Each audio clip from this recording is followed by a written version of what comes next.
menurut ayat Quran dan hadis Nabi itu nanti ada bermacam-macam.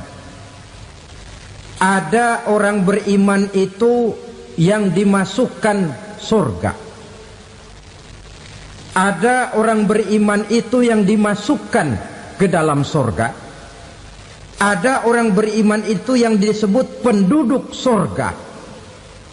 Kenapa lain-lain, Pak? Karena waktu di dunia amalannya juga lain-lain. Ada orang beriman yang masuk surga. Ini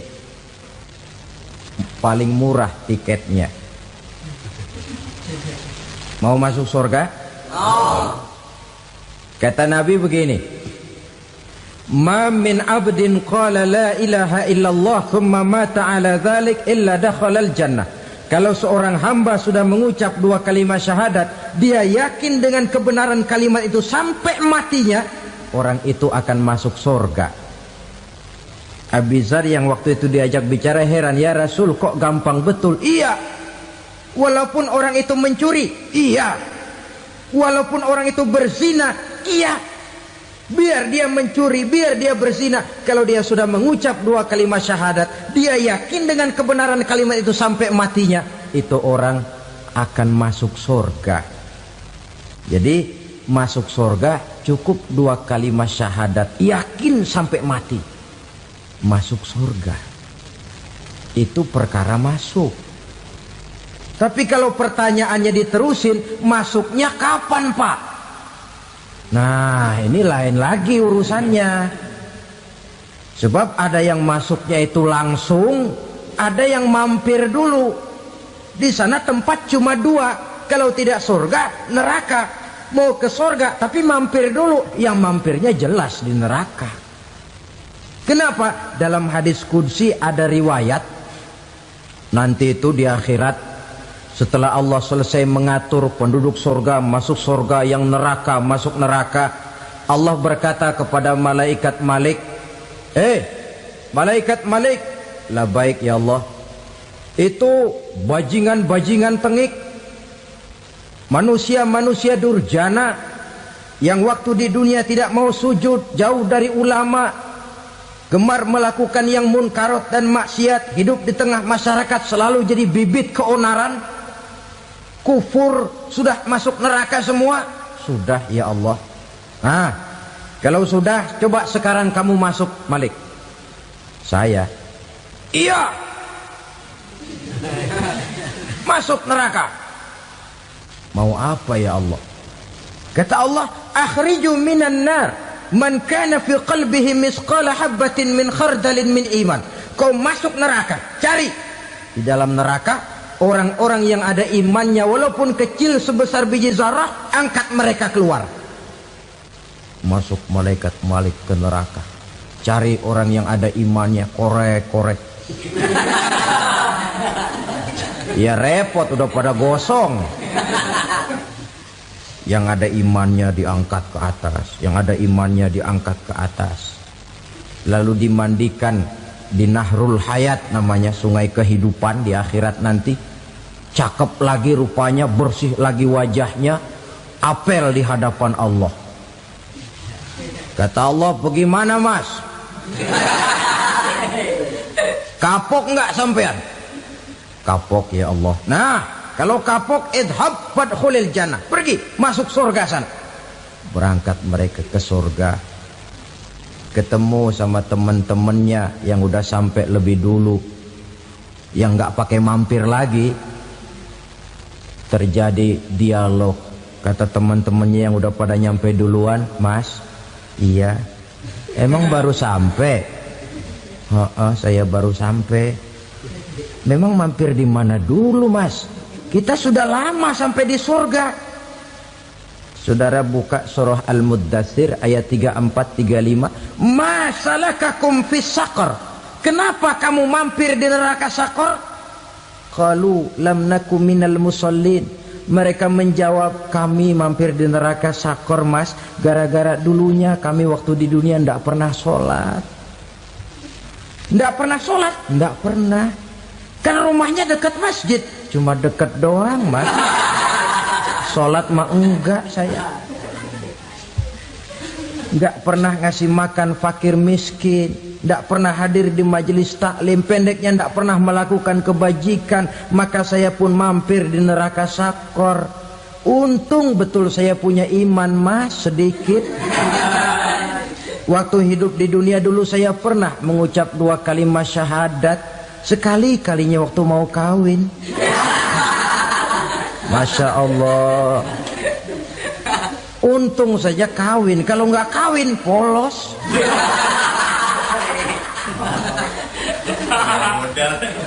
Itu juga pengulu sudah setengah mati ngajarin.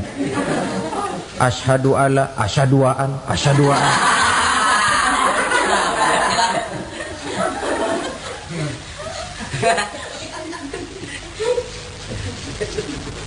Ini namanya masuk surga, ada mampir dulu. Ada pula orang mukmin itu yang dimasukkan surga. Namanya dimasukkan kan terima beres.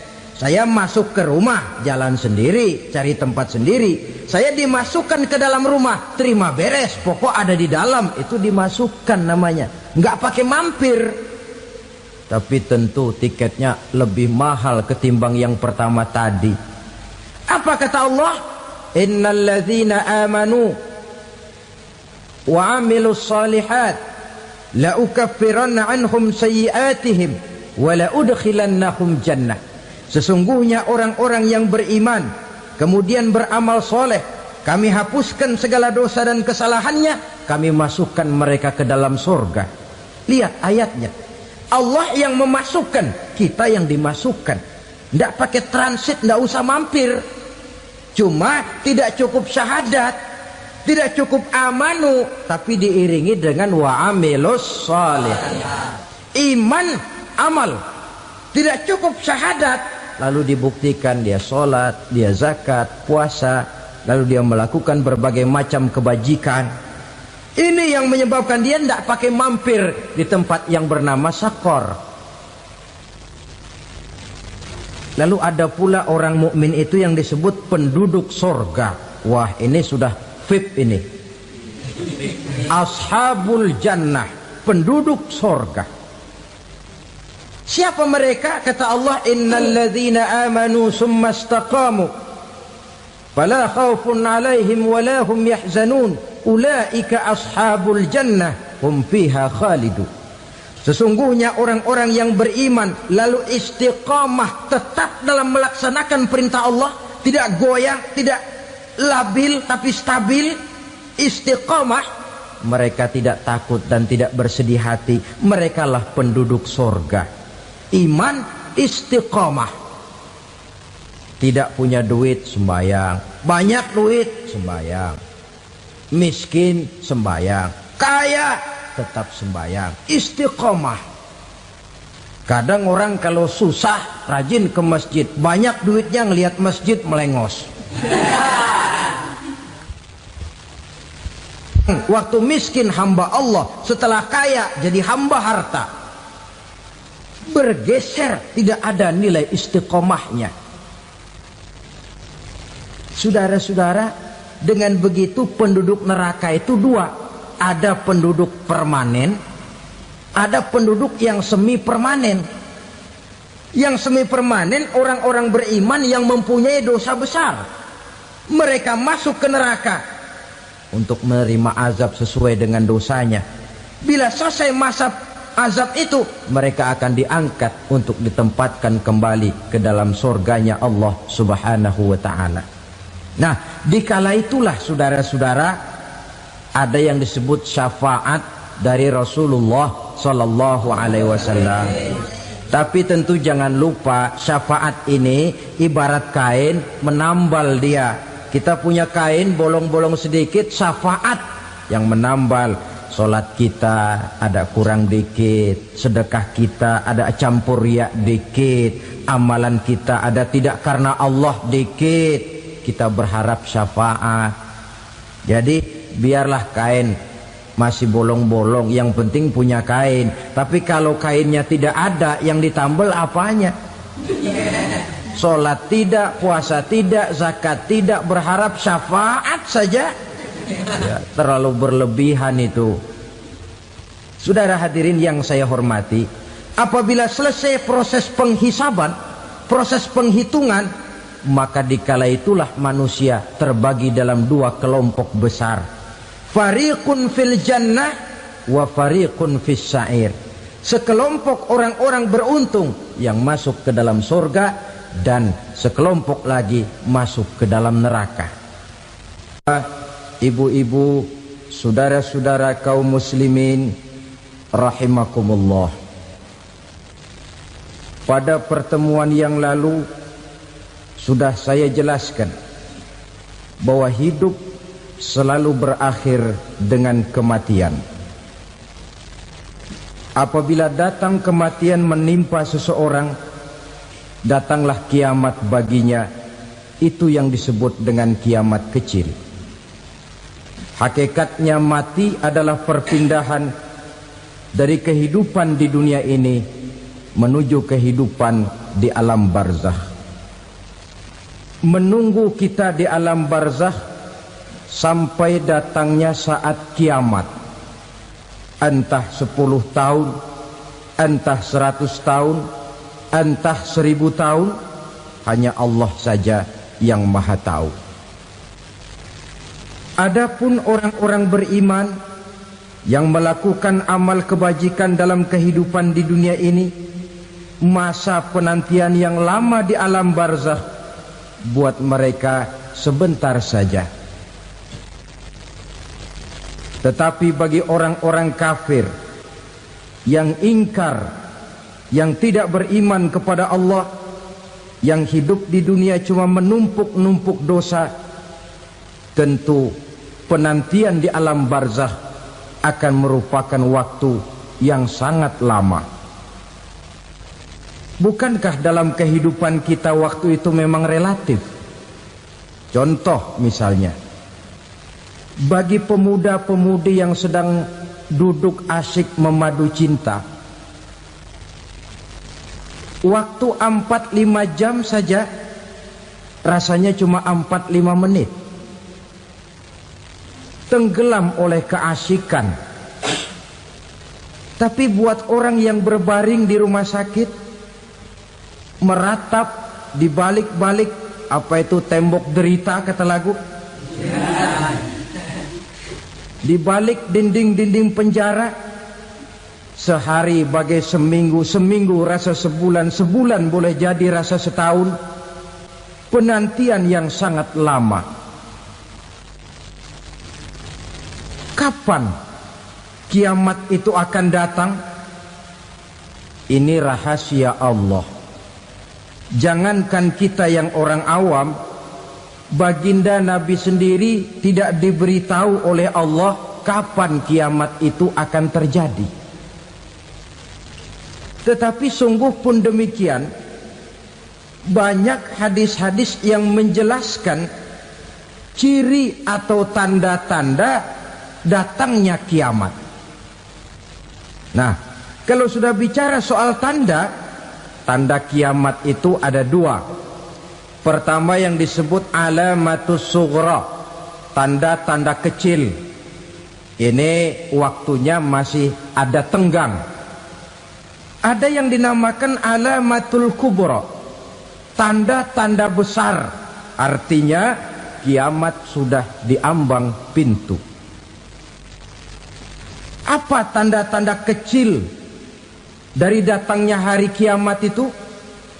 Misalnya kata Nabi, apabila ilmu sudah diangkat oleh Allah, artinya apabila ulama sudah banyak wafat, minat orang belajar agama berkurang, lalu kebodohan nampak merajalela di mana-mana, zina dikerjakan secara terbuka, minuman-minuman keras jadi kebanggaan, itu termasuk di antara tanda-tanda kecil terjadinya hari kiamat.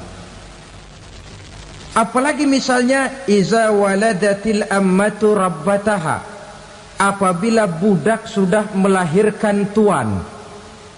Apa maksudnya? Ada yang mentafsirkan apabila anak sudah bisa membudaki orang tuanya.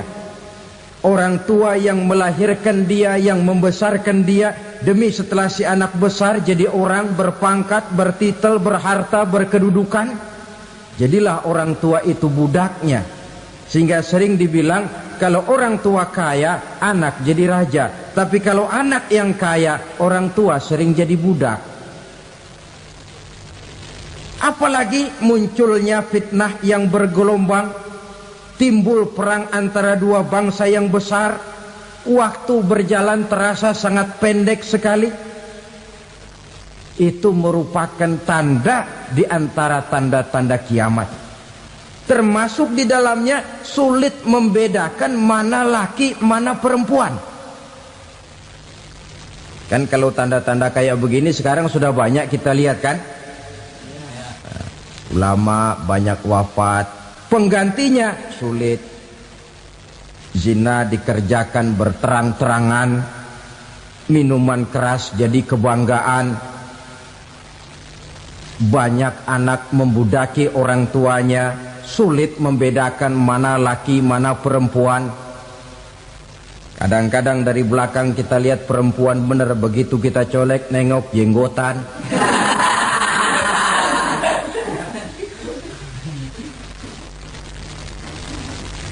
Ini termasuk tanda-tanda kecil. Masih ada tenggang sampai akan terjadinya kiamat itu. Nah, yang dimaksud dengan tanda-tanda besar, ini tanda besar artinya kiamat sudah diambang pintu. Pertama, matahari terbit dari sebelah barat. Apabila matahari sudah terbit dari arah sebelah barat, tertutuplah sudah pintu taubat. Bersabda Nabi kita, la taqumus sa'atu hatta tatlu'a syamsu min maghribiha. Tidak akan datang hari kiamat sampai matahari terbit dari arah sebelah barat. Fa iza tala'at, manakala matahari telah terbit dari arah sebelah barat, wara'ahan nasu, manusia banyak menyaksikan itu, amanu ajma'un, mereka pun lalu beriman. Yang tadinya kafir, yang tadinya ingkar, yang tadinya membangkang, setelah melihat matahari terbit dari sebelah barat, buru-buru beriman, berlomba-lomba mengucap dua kalimat syahadat. Tapi apa yang terjadi?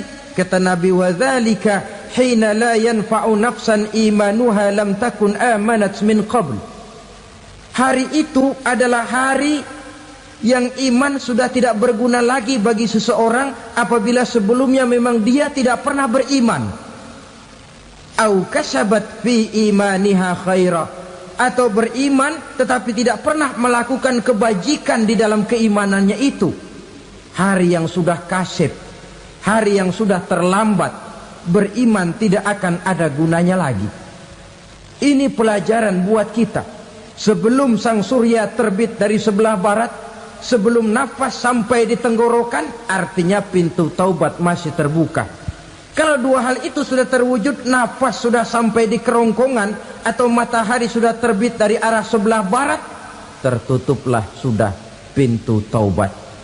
Tak ada lagi gunanya pangkat, jabatan, harta, bahkan beriman pun dalam suasana macam itu. Too late, kata orang Kulon. Sudah terlambat. Matahari terbit dari arah sebelah barat. Itu tanda besar, artinya kiamat sudah diambang pintu. Lalu apalagi tanda besar? Munculnya Dajjal. Dajjal artinya pendusta-pendusta yang menyesatkan manusia. Ada dua macam Dajjal, saudara.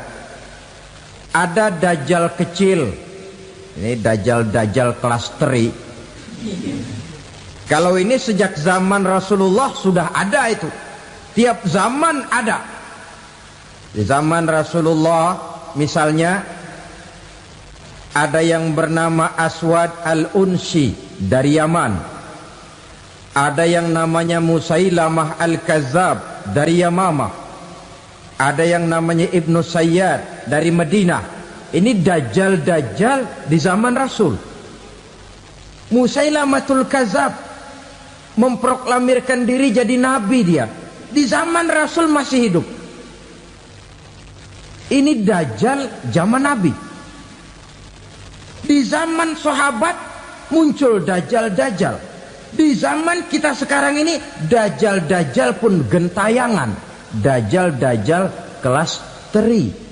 Kerjanya mendustakan manusia, menyesatkan manusia, memalingkan manusia dari jalan yang benar dan diridhoi oleh Allah Subhanahu wa taala. Adapun yang merupakan tanda besar dari datangnya kiamat, dajjal-dajjal kelas kakap. Pembohong-pembohong besar yang menyesatkan masyarakat manusia berpaling dari jalan Allah mengikuti jalan mereka. Apa sih ciri dajjal itu? Kata Nabi dalam hadis Bukhari Muslim, inna dajjala, sesungguhnya yang namanya dajjal itu yakhruju, satu saat akan muncul mendekati hari kiamat. Wa inna ma'ahu ma'an, si dajjal ini membawa air. Wa naran, dan juga membawa api. Dua simbol. Di tangan yang satu dia bawa air, di tangan yang satu dia bawa api.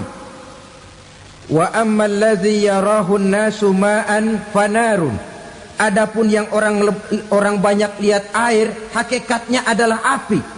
Yang dilihat api, hakikatnya adalah air. Oleh sebab itu, kalau api yang ditawarkan, ambillah air. Kalau air yang ditawarkan, pilihlah api. Maksudnya apa ini? Ini bahasa simbol, saudara-saudara. Dajjal bicaranya seolah-olah untuk kepentingan manusia. Menawarkan surga. Surga yang dia tawarkan hakikatnya neraka. Hai manusia, kalau kau mau bahagia, jangan dekat-dekat dengan agama. Solat itu tidak efektif dan efisien, tidak produktif dari segi ekonomi itu. Menghadiri majelis taklim cuma buang-buang waktu. Tahajud, tasbih, tahlil, baca Quran, apa itu? Pekerjaan mubazir saja. Hidup ini cuma sekali, masa yang cuma sekali, manfaatkan dengan sebaik-baiknya. Mumpung, dibawanya sifat mumpung tetapi dalam pengertian yang sangat negatif. Bicaranya seolah-olah untuk kepentingan manusia, tetapi sebenarnya menjerumuskan manusia. Menawarkan air tapi sebenarnya api. Menawarkan api tapi hakikatnya air. Buat apa kamu sholat? Buat apa kamu bayar zakat? Buat apa kamu puasa? Surga yang dicanangkan dajjal hakikatnya neraka. Neraka yang digambarkan dajjal pada dasarnya adalah surga. Jadi memutarbalikkan fakta itu kerjaan dajjal. Yang hak jadi batil, yang batil dibilang hak, yang benar jadi salah, yang salah malah jadi benar. Tuntunan disuruh jadi tontonan, tontonan malah menjadi tuntunan. Itu pekerjaan dajjal profesinya. Zamannya Nabi Adam, dajjalnya kan iblis. Betul? Betul. Apa sih gang kerayuan iblis itu? Allah setelah menciptakan Nabi Adam kan bilang, Adam, kau dan istrimu Hawa tinggal di surga ini. Seluruh fasilitas yang ada di surga persilahkan kau nikmati. Satu yang tidak boleh, jangan coba-coba dekati pohon khuldi. Dekat saja jangan, apalagi sampai memetiknya. Datang dajjal yang namanya iblis ini. Adam, kamu tahu nggak kenapa tidak boleh makan buah khuldi? Ya nggak tahu, pokoknya saya dilarang. Bodoh kamu Dam. Khuldun artinya kekal. Kalau kamu makan itu buah, kau akan kekal di surga buat selamanya. Allah tidak kepengen, maka dilarang kamu makan buah khuldi. Kalau kau ingin kekal di surga Adam, makan saja. Saya bicara begini ini untuk kepentingan kamu Adam. Ini kan ciri-ciri Dajjal. Bicaranya sih seolah-olah untuk kepentingan Nabi Adam, hakikat sebenarnya menjerumuskan Nabi Adam supaya ingkar dan melanggar larangan dari Allah Subhanahu wa ta'ala. Jadi setelah muncul Dajjal, timbul kekacauan-kekacauan di masyarakat. Banyak yang terpengaruh, terpedaya dan terpesona. Termasuk mereka yang memproklamirkan diri jadi nabi, mereka yang memproklamirkan diri jadi rasul di zaman sesudah Rasulullah wafat. Itu adalah Dajjal. Maka saya ingatkan, kalau di zaman kita sekarang ini ada orang ngaku jadi nabi, ada orang ngaku jadi rasul, biar bahasa Arabnya kental, Quran hafal, hadis ribuan hadis hafal, biar pakai serban sampai menyengser ke tanah, bahasa Arabnya fasih, tapi dia mengaku jadi nabi, jadi rasul, kita umat Islam wajib tidak percaya. Wajib untuk tidak percaya. Itulah Dajjal zaman kita sekarang ini. Tidak mustahil mereka datang mempengaruhi orang awam supaya berpaling dari Rasulullah, mengikuti mereka. Nah, di akhir zaman nanti, mendekati hari kiamat, Dajjal ini muncul. Dajjal kelas kakap, menyesatkan masyarakat manusia untuk berpaling dari Islam, mengikuti seruan mereka. Apalagi di antara datangnya kiamat itu, tanda yang besar itu, turunnya Nabiullah Isa Al-Masih, putra Maryam. Menurut berbagai hadis yang sahih, Nabi Isa Al-Masih nanti akan turun lagi. Tidak membawa risalah yang baru, tapi meluruskan risalah Islam ini yang telah banyak ditinggalkan oleh masyarakat. Bahkan ada hadis menjelaskan beliau akan membunuh Nabi, mematahkan kayu-kayu salib, lalu melaksanakan haji dan umrah mengikuti syariat Nabi Muhammad, bukan membawa agama baru. Menjadi semacam mujaddid, reformer, menyelamatkan manusia dari bisikan Dajjal. Bahkan ada riwayat yang menjelaskan bahwa Nabi Isa berhasil mengalahkan Dajjal, mengembalikan masyarakat manusia kembali kepada ajaran Islam yang datang dari Allah, dibawa oleh Rasulullah sallallahu alaihi wasallam. Dengan kata lain, turunnya Nabi Isa bukan sebagai nabi dan rasul baru, tetapi mengikuti syariat Nabi kita Muhammad sallallahu alaihi wasallam. Saudara hadirin, ibu-ibu hadirat yang saya hormati, kemudian apalagi di antara tanda-tanda besar akan datangnya kiamat itu? Keluarnya asap atau awan. Kata Nabi, inna min asrati sa'ah dukhanan yamla'u ma bainal masyriqi wal maghrib. Di antara tanda-tanda kiamat, munculnya awan antara langit dan bumi. Ini pun diperkuat dalam surah Ad-Dukhan ayat 10. Fartaqib yauma ta'tis sama bidukhanim mubin fayughshan nas hadza azabun alim. Bagi orang-orang yang beriman, mereka biasa-biasa saja. Tapi bagi orang kufur, datangnya asap dan awan ini merupakan azab yang kelewat pedih. Barangkali sedikit mendekati gambaran tentang azab yang pedih ini, saya ingatkan alam pikiran kita kepada peristiwa yang belum lama terjadi. Pernah dengar berita bocornya reaktor nuklir di Chernobyl, Uni Soviet? Pernah dengar? Nah, bocornya reaktor nuklir di Chernobyl yang mengakibatkan ratusan bahkan sangat mungkin ribuan nyawa. Cuma satu reaktor. Bagaimana kalau seluruh cadangan nuklir yang dimiliki oleh para negara adikuasa ini diledakkan? Bahkan yang konon menurut catatan cadangan nuklir yang dimiliki bersama oleh Amerika dan Rusia sekarang ini sudah sanggup memusnahkan 6 miliar manusia, 1,5 kali lebih banyak dari jumlah manusia yang nongkrong di permukaan bumi ini. Saudara-saudara hadirin yang saya hormati, lalu saat mendekati hari kiamat, apalagi tandanya? Setelah Nabi Isa wafat, pada saat turunnya yang kedua kali, lalu Allah meniupkan angin sejuk. Semua orang-orang beriman, orang-orang baik wafat, sehingga penghuni bumi ini cuma tinggal lagi terdiri dari orang-orang kafir. Tidak ada lagi di bumi ini yang bisa mengucapkan Allah. Sehingga dalam hadis qudsi itu ada keterangan, innallaha azza wa jalla yaqulu li Israfil. Allah pernah pesan kepada malaikat Israfil, kata Allah, Israfil, idza sami'ta qailan yaqul Allah Allah fa akhirin nafakh 40 sanatan ikraman liqailiha. Hai Israfil, apabila kau dengar di permukaan bumi masih banyak orang yang mengucapkan Allah Allah, maka tunda sangkakala kiamat itu 40 tahun. Untuk apa? Ikraman liqailiha, menghormati orang yang mengucapkan Allah Allah itu.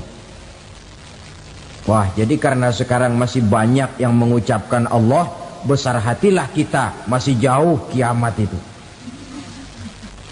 Tapi jangan lupa, kiamat pribadi, kiamat kecil itu yang gak kita sangka-sangka.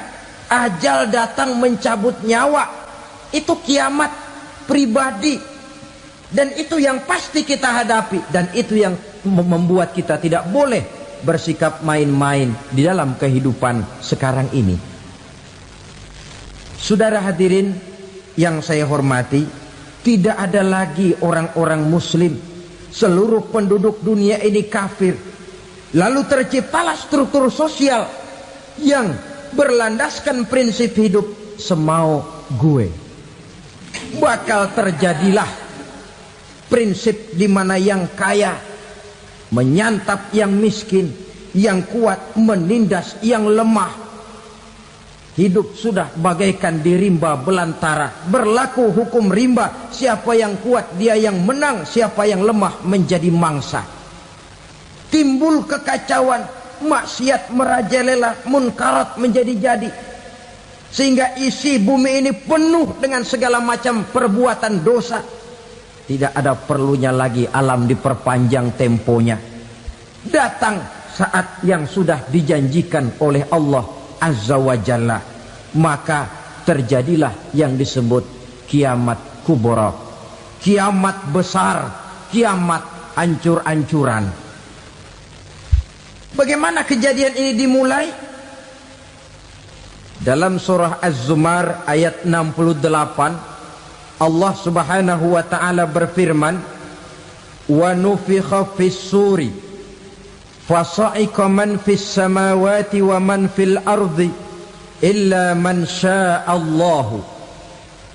Maka manakala ditiuplah sangkakala, terkejutlah seluruh yang ada di langit dan seluruh yang ada di bumi.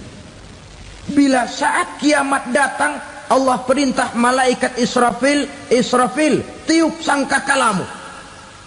Ditiuplah sangkakala oleh malaikat Israfil. Yang akibat daripada tiupan itu, seluruh yang ada di langit, seluruh yang ada di permukaan bumi terkejut. Yang ada di langit siapa? Malaikat kan.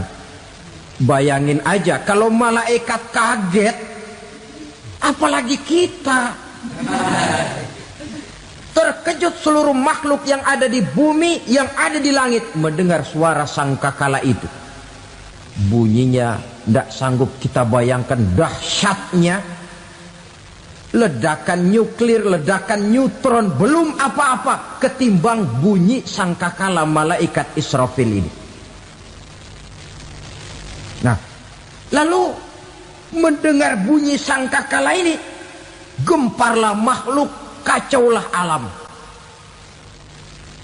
Bumi gempa, planet-planet bertabrakan, gunung meletus, air laut tumpah ke darat, angin topan bertiup, halilintar menyambar. Lalu semua yang bernama hidup mati total. Mati bareng tanpa persiapan. La haula wala quwata illa billah. Saya kadang-kadang dalam tafakur bermohon, ya Allah, mudah-mudahan saya enggak nemuin kiamat beneran. Ngeri. Tidak bisa kita bayangkan macam apa suasana seperti itu. Allah saja banyak memberikan gambaran, misalnya Al-Qari'ah, wa mal qari'ah, wa ma adraka mal qari'ah. Kejadian yang menggemparkan. Tahukah kamu apa kejadian yang menggemparkan itu? Yauma yakunun nasu kal farasil mabsus wa takunul jibalu kal ihnil manfus. Pada saat itu manusia berterbangan bagai kupu-kupu, gunung berterbangan seperti kapas ditiup angin. Gunung saja macam kapas, konon lagi manusia.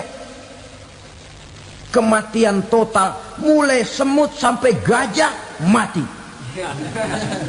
jin mati, iblis mati, malaikat mati. Malaikat saja mati. Saudara hadirin yang saya hormati, kematian total yang tanpa persiapan. Orang bilang, Pak, kalau mati bareng begitu yang repot malaikat maut dong ya. Cabut sana, cabut sini. Itu kalau menurut logika kita, mestinya begitu menurut logika. Tapi logika juga yang nggak perlu serepot itu. Sebab untuk mematikan listrik di wilayah DKI, di wilayah Jakarta, nggak perlu tiap rumah didatengin, matiin, ya lama. Cukup dari kantor pusatnya saja PLN tekan satu tombol, gelaplah seluruh Jakarta. Saudara hadirin yang saya hormati, kematian total. Lalu setelah kematian total, planet-planet juga mati, dalam arti tidak bergerak dan beredar. Angin mati, dalam arti tidak bertiup. Air mati, dalam arti tidak ada riak gelombang. Pokoknya semua mati. Kullu nafsin za'iqatul maut. Semua yang bernafas mati. Dalam ayat lain, kullu man 'alaiha fan. Semua yang ada di permukaan bumi fana. Yang kekal cuma Allah Subhanahu wa ta'ala. Yang paling belakang mati, malaikat maut dan malaikat Israfil. Tapi mati juga sesuai dengan janji Allah. 10 lamanya. Tidak dijelaskan oleh Abi Hurairah 40 jam, apa 40 hari, apa 40 tahun. Hadis-hadis cuma menyebutkan 40 saja. Sunyi alam, yang tinggal cuma Allah saja lagi. Ketika itu Allah berseru-seru, katanya, limanil mulkul yauma. Siapa para penguasa hari ini? Mana itu raja-raja dan penguasa yang dulu mengaku jadi Tuhan? Fir'aun. Mana Fir'aun sekarang? Yang dulu jadi raja, merasa berhasil, sombong, lalu tidak mau turun-turun dari kekuasaannya, sampai kepada puncak kekurang ajarannya mengangkat diri jadi Tuhan. Mana itu Fir'aun? Namrus. Mana sekarang Namrus? La ilaha illa ana. Ternyata tidak ada Tuhan lain selain daripada aku, kata Allah. Proses kemudian, saudara-saudara, turunlah hujan dari langit. 40 lamanya hujan itu. Tidak jelas juga 40 jam apa 40 hari. Setelah air turun membasahi, datanglah tiupan sangkakala yang kedua. Semua yang bernama mati bangkit dari kuburnya masing-masing. Ini yang disebut Yaumul Ba'thi, hari kebangkitan. Allahu Akbar. Pada saat kita bangkit dari kubur kita masing-masing, kumpul di padang mahsyar namanya. Bayangin aja, saya sendiri nggak sanggup bayangin. Manusia sejak zaman Adam sampai zaman kiamat kumpul bareng di tempat sama. Berapa banyaknya itu?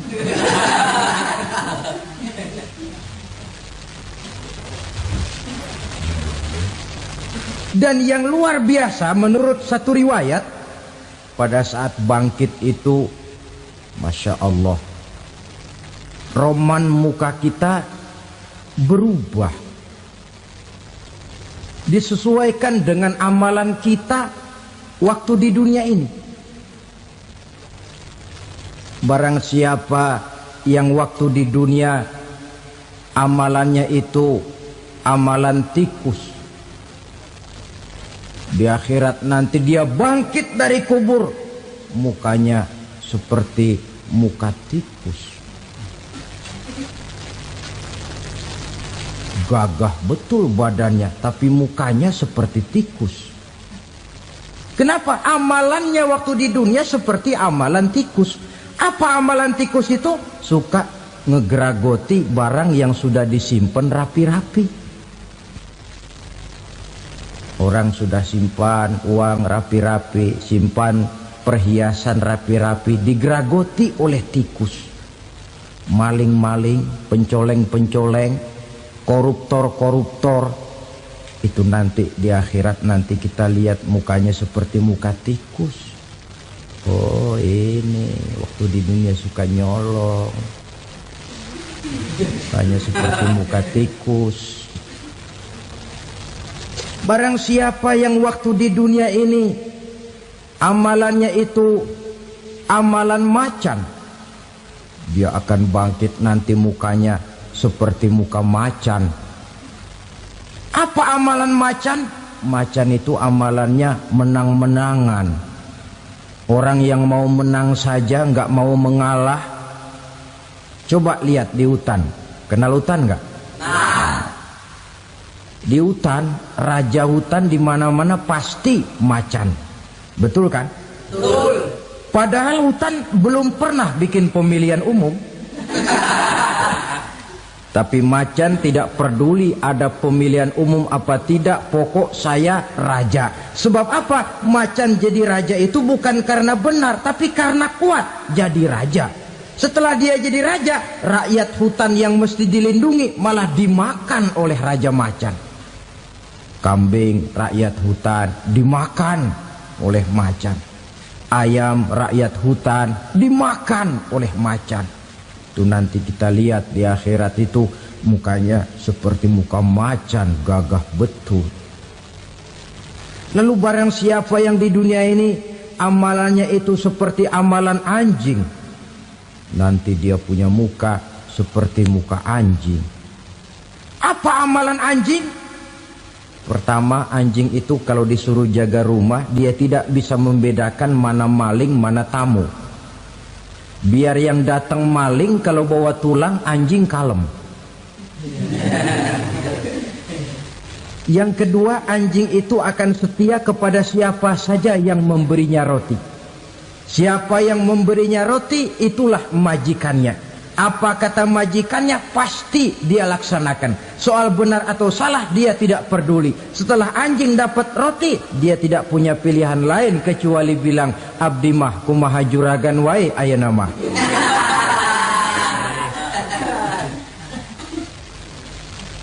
Saudara hadirin yang saya hormati, berkumpul di padang mahsyar, tiap orang sibuk dengan persoalannya masing-masing. Matahari waktu itu didekatkan oleh Allah. Panas luar biasa. Ada yang saking panasnya itu mencucurkan peluh keringat sampai sebatas mata kakinya. Ada yang keringatnya sampai sedengkulnya. Ada yang keringatnya sampai sepusatnya. Ada yang keringatnya mengalir sampai sebahunya.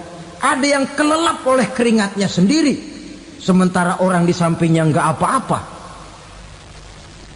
Bergantung lagi amalan dia waktu di dunia ini. Saudara-saudara,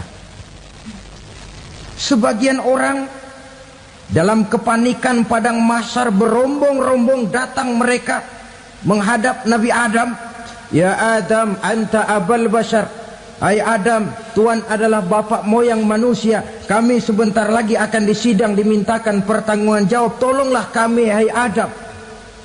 Kata Nabi Adam, jangankan nolongin sampean, saya sendiri tanggung jawab di hadapan Allah ketika dulu tidak boleh makan khuldi, saya serobot.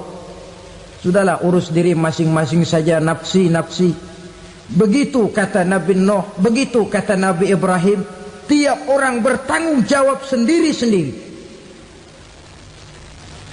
Ketika itulah saudara-saudara, nikmatnya menjadi umat Nabi besar Muhammad sallallahu alaihi wasallam. Sebab apa? Walaupun menurut abjad kita ini umat paling belakang, paling belakang kita ini toh, karena Nabi Muhammad adalah Nabi akhir, tapi akan dihisap lebih dulu, lewat di atas sirat lebih dulu, masuk surga lebih dahulu ketimbang umat-umat belakangan. Ketika Rasul mendekati ajal, beliau tanyakan itu kepada malaikat Jibril. Malaikat Jibril berkata, Muhammad jangan khawatir, Allah sudah berjanji, inni haramtul jannata ala sairil anbiya hatta tadkhulaha anta wa haramtuha ala sairil umami hatta tadkhulaha ummatuka. Surga aku haramkan buat seluruh nabi kecuali kalau engkau Muhammad sudah masuk ke dalamnya, dan surga aku haramkan buat seluruh umat kecuali kalau umatmu Muhammad sudah masuk ke dalamnya. Logikanya, walaupun menurut abjad kita umat paling belakang, bakal dihisap paling dulu, lewat di atas sirat paling dulu, masuk surga paling dulu, kalau mampir ke neraka juga paling dulu. Ya resiko. Jangan mau enaknya aja paling dulu. Saudara hadirin yang saya hormati, setelah masa kebangkitan itu jangan dikira begitu bangkit langsung diperiksa. Masih menunggu menanti ribuan tahun perhitungan padang mahsyar untuk sampai kepada proses yang disebut yaumul hisab, hari perhitungan. Seorang demi seorang bakal dipanggil. Bayangkan saja, kita se-RT saja di absen, kadang-kadang perlu waktu lama. Ini manusia sejak zaman Nabi Adam sampai datang hari kiamat, satu demi satu disidang di hadapan Qadhi Rabbul Jalil. Status sosial copot sudah waktu itu. Yang pernah jadi hartawan di situ tidak lagi kelihatan kehartawanannya. Yang pernah jadi jenderal tidak lagi dipanggil jenderalnya. Yang ustadz tidak lagi dipanggil al-mukarramnya. Seluruh status sosial selesai. Dipanggillah kita seorang demi seorang menghadap Qadhi Rabbul Jalil. Bagaimana proses penghisaban itu? Pertama, proses tanya jawab. Di antaranya ada hadis menyatakan, lan tazula qadama 'abdin yaumal qiyamah hatta yus'ala an arba'i khisalin. Besok di hari kiamat tidak akan bergeser telapak kaki seorang hamba sampai dia ditanya lebih dulu tentang 4 persoalan. Tentang ilmunya, kemana ilmu itu diamalkan. Tentang umurnya, di mana umur itu dihabiskan. Tentang masa mudanya, kemana masa muda itu dipakai. tentang hartanya, dari mana harta itu didapat dan kemana harta itu dibelanjakan. Ini termasuk proses tanya jawab. Jadi kalau istilah pengadilan dunia, nama Fulan bin Fulan. Kamu waktu di dunia diberikan umur panjang untuk apa? Pernah mengalami masa muda, kemana kau habiskan masa remajamu? Kau diamanahkan ilmu, dengan apa ilmumu kau amalkan? Kau diberikan harta, dari mana harta kau dapat, kemana kau belanjakan? Tak seorang pun yang bisa mungkir. Sebab apa? Dikala itu yang menjadi saksi bukan orang. Yang menjadi saksi adalah seluruh anggota badan kita. Tangan bicara, kaki jadi saksi terhadap seluruh amalan yang pernah kita kerjakan pada saat kehidupan di alam dunia ini. Selesai proses tanya jawab, lalu diperlihatkan buku catatan kita waktu hidup di dunia ini.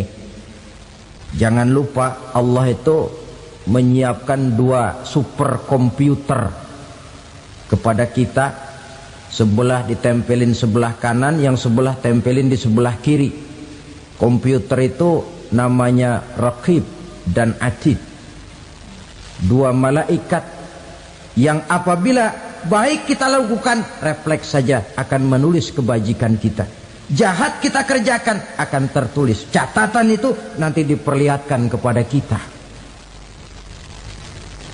Waduh, alangkah malunya pada saat diperlihatkan catatan kita, buku rapot kita merah melulu. Barangkali diperiksa sambil diomelin, brengsek lo. Buku merah melulu begini, bagaimana waktu hidup di dunia? Tidak cukup diperlihatkan buku catatan kehidupan, rekaman kehidupan. Rekaman kehidupan kita secara utuh sejak terlahir sampai ajal datang merenggut nyawa. Barangkali mirip dengan video sekarang ini, di mana terekam dengan baik seluruh kegiatan kita, sejak yang sekecil-kecilnya sampai kepada yang sebesar-besarnya. Untuk kemudian kita pun menerima balasan. In khairan fa khairun wa in syarran fa syarrun. Kalau baik ya baik balasannya, kalau jahat ya jahat juga balasannya. Catatan-catatan kita diberikan. Kalau banyak kebajikannya diberikan di tangan kanan dengan cara yang halus. Kalau banyak kejahatannya diberikan dari sebelah kiri atau dilempar dari belakang. Itulah sebabnya sejak di dunia ini kita sudah mohon kepada Allah. Ketika berwudu membasuh tangan kanan, apa kita bilang? Allahumma a'tini kitabi biyamini wa hasibni hisaban yasira. Ya Allah, berikan saya kitab di tangan kanan, dan kalau saya memang perlu dihisap, hisaplah saya yang seringan-ringannya. Tangan kiri berlindung kita kepada Allah, jangan sampai diberikan kitab di tangan kiri atau dari arah sebelah belakang. Wa a'udzubika an tu'tiya kitabi bishimali aw min wara'i zuhri, dari arah sebelah belakang. Na'udzubillah min dzalik.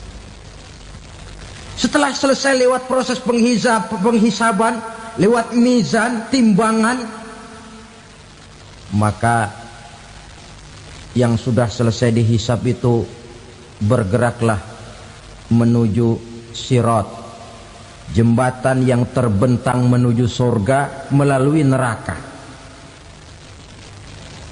Saudara-saudara, panjangnya perjalanan sirat itu memakan waktu ratusan tahun. Tetapi orang yang lewat di atas sirat pun macam-macam, bergantung amalannya ketika di dunia ini. Ada yang lewat di atas sirat itu kalbarkil khatib, seperti kilat yang menyambar, lep, sudah sampai dia di surga. Cepat bukan main.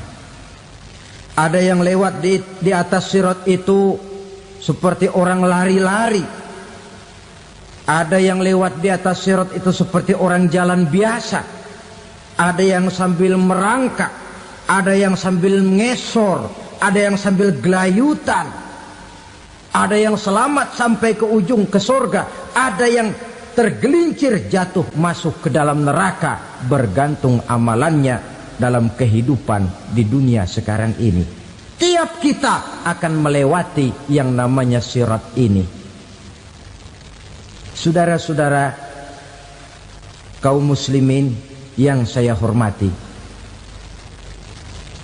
dengan demikian mereka yang selamat melalui sirat sampai ke terminal akhir surga, mereka yang ketika dihisab